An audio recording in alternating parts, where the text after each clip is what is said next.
Halo guys, welcome back to my channel. Kembali lagi sama gua di segmen Lam Berinvestasi. Nah, seperti yang kalian lihat di belakang ini itu adalah salah satu platform untuk berinvestasi. Namanya itu BCA Sekuritas. Nah, ini biasanya gue pakai buat melakukan trading atau melakukan investasi jangka panjang. Contohnya gue bakal kasih lihat deh di chart sini nih. Kita buka misalnya ya BPCA. Kita bisa lihat nih, set. Nah, ini tuh sedang turun. Merah itu artinya turun, biru itu artinya naik. Nah, tapi hari ini kita nggak mau bahas ini. Ini cuma pengen gue jadiin background aja, soalnya kelihatannya bagus ya kan.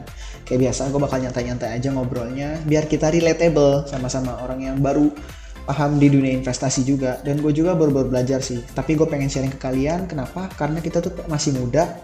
Dan kita bisa melakukan compounding investasi jangka panjang yang dimana duit itu akan menggulung seperti bola salju yang akhirnya dari kecil nih bola salju ini akhirnya jadi makin gede dan boom, kita bisa punya 100 juta pertama kita. Kayak gitu misalnya, itu tujuan kalian. Nah, untuk kesempatan kali ini gua pengen ngasih kalian itu platform yang paling mudah dan paling aman, seharusnya paling aman dibandingkan platform-platform lainnya, karena dia itu udah ada orang yang ngelola. Kita tinggal taruh duitnya kita bisa tinggal cek lihat aja tiap hari. Kalau kita mau tarik, kita tinggal bisa tarik. Mirip-mirip kayak m-banking lah, kayak gitu. Tapi bedanya ini tuh dikelola duitnya.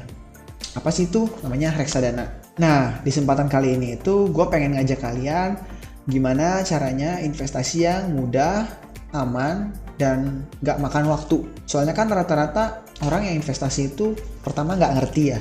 Apa sih investasi itu? Apa yang harus dibeli sih? Cara daftarnya gimana sih? Butuh modal berapa sih? Kayak gitu kan, banyak banget kan teknis-teknis yang kayak gitu yang kita gak ngerti. Nah, gue saranin kita ke reksadana aja. Loh, kok reksadana? Kenapa sih reksadana? Apa sih reksadana? Nih, gue jelasin. Reksadana itu suatu perusahaan yang mengelola duit-duit para investor atau para orang-orang kayak kita yang pengen investasi tapi nggak ngerti. Jadi tuh nanti ada manajer investasinya di situ. Si manajer investasi ini punya tim yang dimana tim itu akan mengelola uang kalian. Tim itu nanti mungkin bisa terbagi. Jadi ada tim buat research market ke depannya, atau mungkin tim A, tim B, tim C. Tim A mungkin untuk di obligasi, tim B untuk pasar uang, tim C mungkin di pendapatan tetap, tim D itu nanti di saham, tim E mungkin ada lagi di syariah. Pokoknya akan ada banyak tim dan dikelola oleh manajer investasi. Jadi harusnya aman dibandingkan kita main sendiri. Nah, tapi ada tapinya nih. Reksadana sendiri kan itu perusahaan dan mereka pasti pengen cuan dong, pengen untung dong, akan ada fee-nya. Dan fee-nya itu beda-beda di setiap badan reksadana sendiri atau badan perusahaan reksadana sendiri. Nah, yang gue pakai itu adalah Bibit. Kenapa gue pakai Bibit? Tadi gue pengen pakai Bareksa, cuma gue lihat Bareksa itu UI-nya nggak terlalu easy to nggak terlalu enak lah. Gue kurang suka UI-nya, jadinya gue lebih ke si Bibit. Cuma sesimpel itu doang sih. Sebenarnya sama sih. Kalau mau ditanya lengkapan mana, ya lengkapan Bareksa sih. Soalnya Bareksa ada di website, kalian bisa lihat di browser kalian, mungkin Google Chrome, mungkin Mozilla, mungkin Internet Explorer, kalau masih ada yang pakai, atau Microsoft Edge ya kan. Kayak gitu kalau Bareksa. Kalau Bibit cuma ada di aplikasi Android atau di Apple, pokoknya di HP dia ada. Bareksa ada nggak? Ada juga. Terus kenapa pilih Bibit? Yang tadi gue bilang, gue cuma suka lihat dia aja, UI-nya kayak gimana sih? Nih kayak gini nih. Nah, ini dia nih guys, UI atau user interface-nya dari si Bibit. Di sini bisa lihat nih ada nilai portofolio gue nih sebanyak 10 juta sekian dengan keuntungan gue 73.000. Ada gue taruh di beberapa reksadana. Ada yang gue salah taruh sih sebenarnya. Ada yang gue taruh di reksadana saham. Dan rencana bakal gue pindahin ke reksadana pasar uang aja. Kenapa? Karena rencananya tuh si nilai portofolio ini tuh pengen gue jadiin dana darurat. Apa sih dana darurat itu? Nanti gue bakal jelasin. Sekaligus sama kenapa harus ada 10 juta. Bukan harus sih, kenapa gue taruhnya 10 juta? Kenapa nggak cuma 7 juta? Kenapa nggak cuma 2 juta? Atau kenapa nggak 20 juta atau 15 juta? Atau mungkin duit gue cuma segitu? Nggak. Sebenarnya ada reasonnya kenapa gue taruh di 10 juta. Reasonnya tuh ini nih. Gue bikinin Excelnya ya guys. Jadi reasonnya adalah, itu adalah dana darurat. Dana darurat itu tadi ada 10 juta kan ya. 10 10 juta tersebut itu dana yang dimana karena gue masih single, nggak punya beban, nggak punya tanggungan, gue taruh itu kalau misalnya gue kenapa-napa, gue bakal bisa hidup selama 3 bulan. Kenapa 3 bulan capnya? Yang gue baca-baca sih 3 bulan aja udah cukup buat lu recovery lagi. Jadi itu dana cadangan lu, cadangannya darurat begitu. Loh kok di sini ada cadangan darurat lagi? Oke, ntar gue jelasin ya. Nah di situ ada 10 juta. Kenapa? Karena total yang gue butuhin itu adalah 3.050.000 per bulannya dengan detail sebagai berikut. Uang makan 40.000, bisa makan 2 kali, yang 20.000 sebenarnya enggak sih, gue biasanya makan 13.000 doang sehari, tapi gue taruh 40.000. Nah 13.000 kali 2 itu sebenarnya kan 36, gue taruh 40.000, sisain, siapa tau gue pengen makan enak kan. Jadi 40.000 gue kali 30 ketemu di 1,2 juta. Berarti selama sebulan gue aman tuh makan, karena gue makannya itu kapasitasnya tuh 13.000. Gue jujur aja nyampe sekarang gue masih suka makan warteg karena menurut gue enak sih dan cocok gitu. Transportasi, gue ada motor pribadi, gue taruh 10.000 aja sehari, biarpun gue isi bensin mungkin 2 hari sekali, 3 hari sekali, cuman gue orangnya nggak mau ambil resiko, jadi gue taruh aja 10.000 sehari. Selama 30 hari gue dapetin 300.000. Jadi ini tuh 300.000 itu adalah biaya gue nanti kalau misalnya gue harus recovery. Mungkin kalau misalnya gue harus cari kerja atau kebutuhan gue, kalau misalnya gue mau ngapain ya kan, pasti gue butuh tuh transportasi buat jaga-jaga aja. Ya paling jeleknya kalau misalnya gue udah gak punya kerjaan lagi atau bisnis gue hancur, ya gue masih bisa kemana-mana cari kerja atau usaha atau ngapain dengan bensin 10.000 per hari.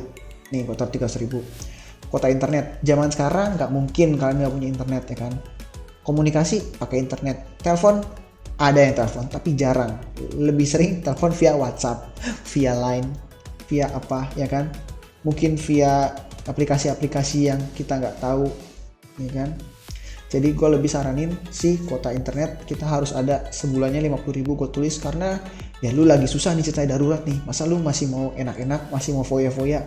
Jangankan wifi lu punya, bayar wifi pun lu nggak bisa gue rasa, paling lu numpang-numpang iya kan. Tempat tinggal, misalnya ini dana darurat, gue udah susah banget, pasti gue butuh tempat tinggal dong, ngekos atau kontrakan, gue sisainnya sejuta. Sejuta ini termasuk misalnya gue dapet kontrakan yang nggak ada AC, WC-nya di luar, dan harus ada bayar listrik dan bayar air mungkin. Jadi sejuta tuh harusnya udah cukup banget sih kalau misalnya gue udah kepepet banget, parah banget. Ini makanya gue bilang dana darurat. Nah terus gue punya biaya cadangan atau darurat di dalam investasi darurat gue. Maksudnya gimana? Jadi ini adalah biaya double darurat gue bilangnya kayak gitu, karena nggak mungkin dong dengan uang gue yang pas-pasan ini, masa gue nggak punya dana darurat juga di dalam dana darurat gue. Jadi ini kayak plan B nya gue, atau plan B atau plan C lah, biar lebih aman aja. Reinforcementnya yaitu 500.000 dalam 1 bulannya. Jadi kalau misalnya dikali 3 gue punya 1,5 juta biaya darurat yang bisa jadi cadangan gue juga kalau misalnya gue sakit, motor gue kenapa-napa mungkin pada saat gue mau ngapain, terus uang makan gue mungkin hilang ya kan. Jadi kita tetap harus punya plan B atau antisipasi. Ketemulah semuanya di 3.050.000. 3.050.000 ini kalau dikali 3 itu dikali 3 ketemu di 9.150.000. Nah dengan uang gue yang tadi yang ada di portofolio bibit, kita balik ke bibit, di sini ada 10 juta kan, berarti aman banget. Yaitu gue masih ada 900.000 untuk pegangan gue juga nantinya. Mungkin kalau kalian takut 3 bulan itu nggak cukup untuk recovery, kalian bisa tambahin 1 tahun mungkin atau 2 tahun mungkin, seperti itu.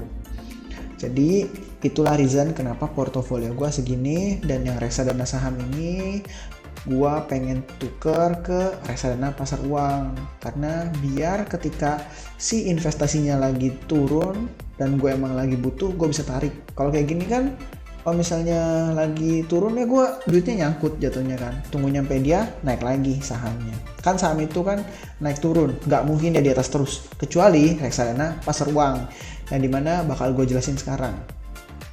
Oke, reksadana pasar uang sendiri itu banyak banget badan lembaganya. Ada Sukor Invest Money Market Fund, ada Batavia Dana Kas Maksima, ada BNEP dan lainnya, banyak banget deh. Di sini kita ambil contoh yang paling atas aja. Lihat grafiknya 1 tahun terakhir dia melejit terus. Kita lihat sampai 10 tahun terakhir belum tersedia. 5 tahun terakhir ada. Dari 2016 sampai 2020 dia naik terus, nggak akan ada turunnya. Ya mungkin di sini nih kayak agak melengkok-melengkok dikit. Mungkin inilah yang menjadi drawdown dia di 5 tahun terakhir.